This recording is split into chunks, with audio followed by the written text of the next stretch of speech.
மக்களே, நம்ம தமிழ்நாட்டு முதலமைச்சர் விஜய் அவர்களும் டிவிகே கட்சியும் ஒரு பெரிய சாதனை பண்ணியிருக்கு. என்ன சாதனை பண்ணியிருக்குன்றத போய் பார்த்துட்டு வாங்க. ஐடென்டி கார்டு என்று சொல்லப்படுகிற ஒரு அட்டையை வழங்கலாம் என்று நாம் முடிவு செய்திருக்கிறோம்.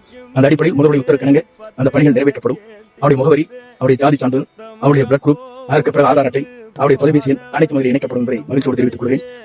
பாத்துட்டீங்களா இவ்வளவு பெரிய மாற்றங்க? ஜாதி இல்லடி பாப்பா, இன்று ஸ்கூல் பிள்ளைங்க படிக்கிற ஸ்கூல் பிள்ளைங்க கிட்ட ஐடி கார்டுல ஜாதி இல்ல. நான் கேட்கறேன், உங்களுக்கு என்னதான் ஆச்சு? எதுக்கு ஸ்கூல் ஐடி கார்டுல ஃபர்ஸ்ட் ஜாதி பேர் எதுக்கு? ஈவே ராமசாமி பெரியார் சொல்லியிருக்காரு ஒரு மாநாட்டுல, முத்துசாமி கவுண்டர், முத்துராமலிங்க தேவர், குப்புசாமி செட்டியார், இந்த மாதிரி பேர்கள் பின்னாடி ஜாதி பேர் இருக்கக்கூடாது அப்படின்றத வந்து சொல்லியிருக்காரு. அவரை கொள்கை தலைவரா நீங்க வச்சுக்கிட்டு இந்த மாதிரி ஐடென்டி கார்டுல வந்து ஜாதி பெயர் உங்களுக்கு படிக்கிற வயசுல எதுக்கு அவங்க இப்பயே ஜாதி விதைக்கிறீங்க? நான் கேட்கறேன், இது நீங்க தெரிஞ்சுதான் பண்றீங்களா இல்ல தெரியாம பண்றீங்களா? எனக்கு புரியல.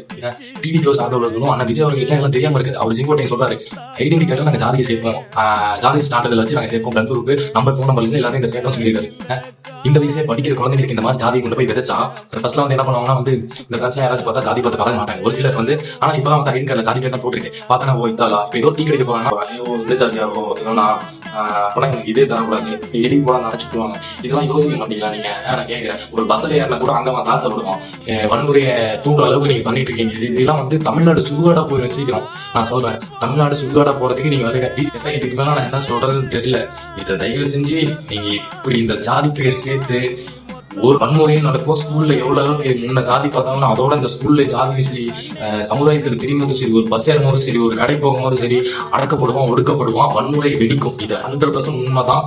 அதனால முடிஞ்ச அளவுக்கு இதை வந்து நீங்க வந்து இது பண்ணுங்க. இதெல்லாம் முடிஞ்ச அளவுக்கு தலைமை வந்து இதை பொறுப்பெடுத்துக்கிட்டு இந்த ஜாதி பெயரை முடிஞ்ச அளவுக்கு சேர்க்க விடாம நீங்க வந்து வேற என்ன பண்ணணுமோ அதை பார்த்துங்க. எதுக்கு டிஎம்கேவோட கொடூரமான ஆட்சி, டிஎம்கேவோட கொடூரமான ஆளுகளை முறை பார்த்தா தான் எனக்கு பயமா இருக்கு. சீரியஸா சொல்ல போனா எனக்கு புரியல, எதுக்கு ஜாதி பேர், எதுக்கு எதனால அதுக்கு நீங்க இது பண்றீங்க? ஜாதி பேர் செய்து என்ன வன்முறை ஆர்எஸ்எஸோட அஜெண்டாவை நீங்க ஃபாலோ பண்றீங்களா? ஆர்எஸ்எஸோட இதை தான் நீங்க வந்து இங்க வந்து தமிழ்நாட்டுல கொண்டு வரீங்களா? டிஎம்கேவோட மோசமான நீங்க சொல்ல போனா வேற எதுவும் சொல்றதுக்கு இல்லை. நிறைய பேர் வருவானுங்க ஜாதி சேர்த்தா என்ன வருவான்ட்டு. அவங்க எல்லாம் பதில் சொல்ல வேண்டிய அவசியமே கிடையாது. அவங்க எல்லாம் மண்டையில மூலன்னு ஒண்ணு இருந்துச்சா இந்த கேள்வி கேட்டிருக்க மாட்டாங்க. கமாண்ட்ல கதறுவானுங்க, ஜாதி சேர்த்தா என்ன வருவோம் இந்த டிவிக்கே காரணங்க.